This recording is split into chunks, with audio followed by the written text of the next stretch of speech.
funny face. So why are you overweight? Well, first of all, you just need to have an honest conversation with yourself. Just try and understand the factors. Why are you overweight? Now, this might seem blindingly obvious. You're eating more calories than you're expending. But I think it's very easy. It's very easy to be overweight, especially in the Western world, in the UK. It's very easy just to eat a little bit too much every day. And the second part of that is that we're very good at tricking ourselves, or maybe not confronting these issues.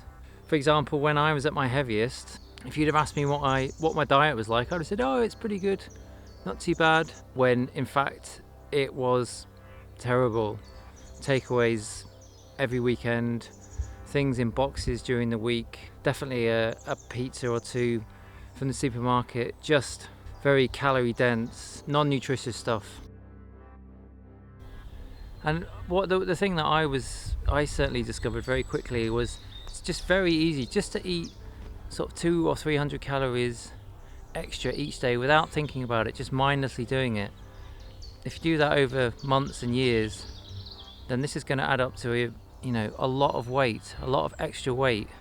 So for example, if you put on 4 pounds every year, which is very easy to do, over 10 years that's 40 pounds, it's over 2.5 stone. Over 20 years that's 80 pounds, that's over 5.5 stone. If you just think about 40 pounds in actual weight, I think 23 pounds is the weight limit on a long haul flight. So if you had you're carrying around 2 extra suitcases with you, which is a huge amount. I had to really go very analytical on it because I just didn't feel like I was in control of my eating at all. I was just steadily accumulating weight. I mean, at my heaviest, I was 16.5 stone about 10 years ago now. Again, if I'd have just followed that path of putting on an extra, say, 1/4 stone each year, I'd be well into 18, 19 stone now. Just the amount of other issues that's going to bring to you, so things like diabetes and high blood pressure, and just the extra fact of carrying that amount of weight through your body as well, it puts tremendous pressure on your system. Second part for now is just try and work out what type of eater you are. So are you an emotional eater? So if you've had a bad day or you're feeling stressed for whatever reason, if something upsets you, do you go immediately for the cookie jar or for sweets or crisps or something to kind of take your mind off the situation in hand? I mean, the last 12 months have been very stressy. Are you the type of person who, when they get anxious, do you go for a sweet treat or something to take that stress away for a minute or two? Are you someone that constantly thinks about food? Is it something that's always on your mind, your next meal, your next snack? Are you someone who just never learned to cook, as when you were growing up? Because I didn't know how to cook until I was well into my 30s. And that might sound silly, but our house growing up was just not that type of household. We didn't really, not foodies or anything, or we didn't learn about cooking, and it kind of just continued into university and things like that. And it wasn't until I was well into my 30s that I could actually start to cook proper food.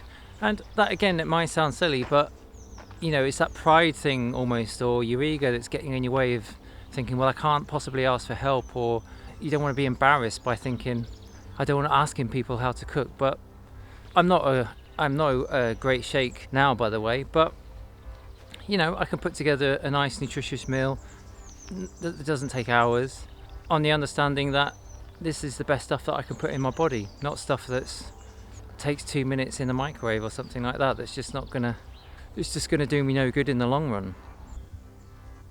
And a lot of this stuff can seem overwhelming as well. So as with the running part of it, or whatever exercise you're doing, just always look in the long term, 6 months, 9 months down the line, rather than trying to lose 3 or 4 pounds per week or in the first week.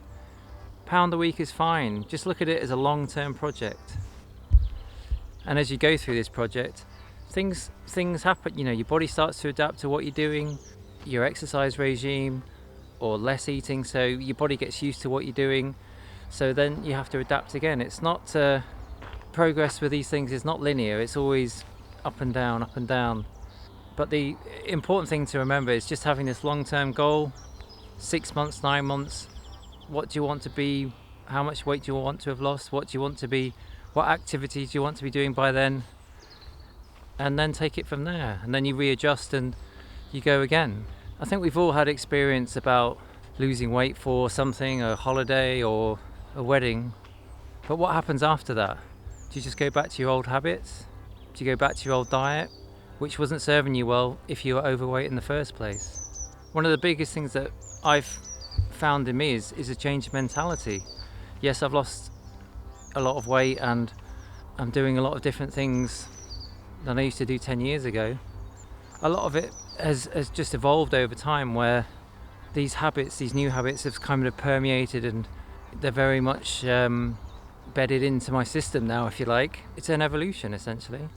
I just got to the point where I'd had enough of my own bullshit, meaning waking up on a Monday morning thinking, right, that's it, I need to lose weight. I'm going to the gym, I'm going to eat salads, again, which is not sustainable. I wouldn't advise doing that. Until I kind of really just started giving it a lot of thought, again, treating it as a big project. How am I going to do this long term? These things take time.